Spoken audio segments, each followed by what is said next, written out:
ठीक है, तो स्टार्ट करते हैं कुछ नए कंफ्यूजिंग टर्म से रिलेटेड हमारा ये लेक्चर।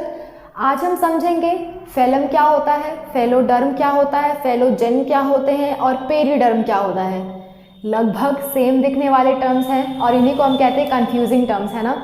तो आज इन सारे कंफ्यूजिंग टर्म को हम समझेंगे ये आखिर है क्या, और आपको मैं बहुत अच्छे से समझा दूंगी।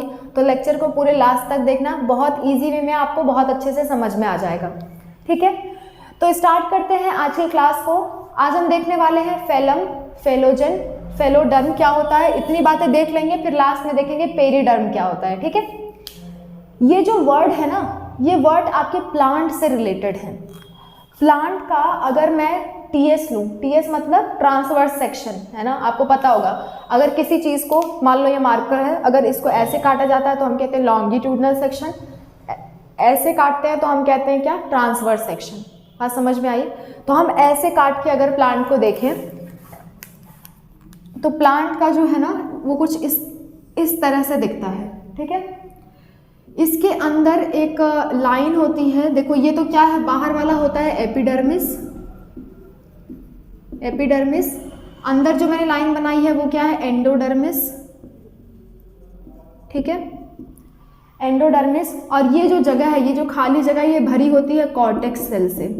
कॉर्टेक्स की सेल से क्या होती है, ये भरी हुई होती है। ठीक है, अच्छा। और अंदर की तरफ क्या है, अंदर की तरफ एक लाइन होती है, एक ऐसे गोल गोल सी लाइन होती है जिसे हम कहते हैं वैस्कुलर कैम्बियम। Vascular cambium. ये वैस्कुलर कैम्बियम क्या करती है, ये वैस्कुलर कैम्बियम प्लांट की मोटाई बढ़ाने के लिए रिस्पॉन्सिबल होती है। ठीक है, सिर्फ ये अकेले ऐसे नहीं होती है, ऐसी दो रिंग होती है, अभी मैं दूसरी रिंग के बारे में आपको बताऊंगी। ये वैस्कुलर कैम्बियम क्या करती है, प्लांट की मोटाई बढ़ाने के लिए इंपॉर्टेंट होती है। ठीक है, अच्छा। एक वर्ड आपने सुना होगा मेरिस्टेमेटिक टिश्यू। मेरिस्टेमेटिक टिश्यू, ठीक है, जो विभाजन कर सकें, जो डिवाइड कर सकें, उसको हम कहते हैं मेरिस्टेमेटिक टिश्यू। यानी कि वो टिश्यू जो क्या कर सके, जो डिवाइड कर सके, जो डिवाइड कर सके, उस टिश्यू को हम क्या कहते हैं, उस टिश्यू को हम कहते हैं मेरिस्टेमेटिक टिश्यू। और एक होती है permanent tissue. Permanent tissue, permanent tissue वो टिश्यू होती हैं जो डिवाइड ना कर सके, जो डिवाइड ना कर सके। ऐसी टिश्यू जो डिवाइड ना कर सके उसे हम क्या कहते हैं, उसे हम कहते हैं आपकी परमानेंट टिश्यू। तो ये जो आपकी कॉर्टेक्स होती है ना, कॉर्टेक्स, ये आपकी परमानेंट टिश्यू होती है। ठीक है, ये क्या होती है, परमानेंट होती है, परमानेंट टिश्यू होती है ये। ठीक है, ये क्या है, परमानेंट टिश्यू है। तो देखना, ये परमानेंट टिश्यू वापस से डिवाइड होने के कैपेबल हो सकती है, डिवाइड होने लायक हो सकती है एक प्रोसेस के थ्रू। उस प्रोसेस को हम कहते हैं डी डिफरेंशिएशन। ठीक है, परमानेंट टिश्यू जब आपकी मेरिस्टेमेटिक टिश्यू में बदल जाए, मेरिस्टेमेटिक टिश्यू में बदल जाए, तो इस प्रोसेस को हम कहते हैं, ये जो प्रक्रिया है, जिस प्रक्रिया के थ्रू वो बदलेगी, उसे हम कहते हैं डी डिफरेंशिएशन।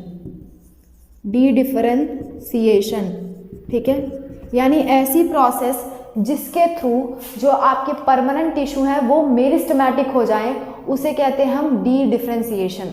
बात समझ में आ रही है। और डी डिफरेंशिएशन होने के बाद ये कॉर्टेक्स आखिर बनाएगा क्या, ये बनाता है आपका, ये बनाता है कॉर्क कैम्बियम। ये क्या बनाता है, ये बनाता है कॉर्क कैम्बियम। ठीक है, तो कॉर्क कैम्बियम क्या होता है, यहाँ पे एक ऐसी रिंग बनती है जिसे हम क्या कहते हैं, हम कहते हैं कॉर्क कैम्बियम। बात समझ में आ रही है। पहले ये जो जगह थी एपिडर्मिस और एंडोडर्मिस के बीच की जो जगह थी वो क्या था, कॉर्टेक्स था, और वो परमानेंट टिश्यू था। लेकिन वो परमानेंट टिश्यू अपने आप को मेरिस्टेमेटिक टिश्यू में बदलता है। ठीक है, और वो मेरिस्टेमेटिक टिश्यू आगे चल करके क्या कहलाता है, कॉर्क कैम्बियम। ठीक है। अच्छा, ये जो मेरिस्टेमेटिक टिश्यू बन रहा है ना, इसको सेकेंडरी मेरिस्टेमेटिक टिश्यू कहा जाता है, सेकेंडरी, क्योंकि ये पहले मेरिस्टेम नहीं था, बाद में मेरिस्टेम बना है, ठीक है। देखो, हर मेरिस्टेमेटिक टिश्यू बाद में चल करके परमानेंट टिश्यू बनाती है और फिर परमानेंट टिश्यू अपना काम करती है, ठीक है। तो ये जो मेरिस्टेमेटिक टिश्यू परमानेंट बना रही है उसे हम कहते हैं प्राइमरी मेरिस्टेमेटिक टिश्यू।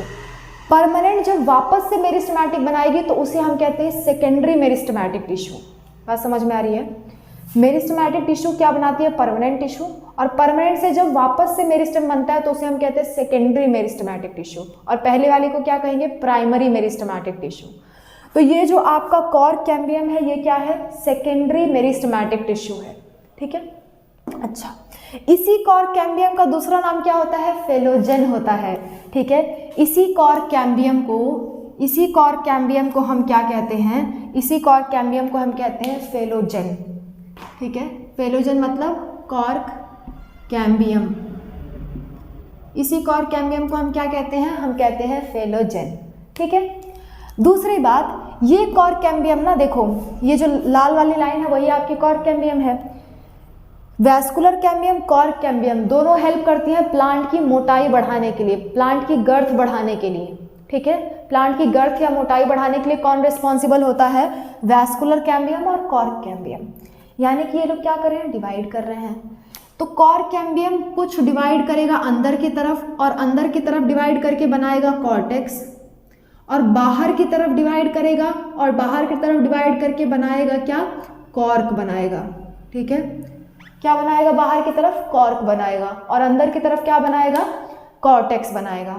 तो जो ये अंदर की तरफ बना रहा है ना, जिसे हम कॉर्टेक्स कह रहे हैं, उसी का दूसरा नाम होता है फेलोडर्म। ये क्या है आपका? कॉर्टेक्स सेल्स, ठीक है। जो सेकेंड दोबारा कॉर्टेक्स बना रहा है, cortex cells formed by cork cambium. जो आपकी कॉर्क कैम्बियम जो आपके कॉर्टेक्स की सेल्स बना रही हैं उसे हम कहते हैं फेलोडर्म, ठीक है। और ये जो कॉर्क जो बाहर की तरफ बन रहा है उसे हम कहते हैं फेलम। कॉर्क सेल्स जो बाहर की तरफ बने, तो याद रखना कॉर्क कैम्बियम को हम कहते हैं फेलोजन।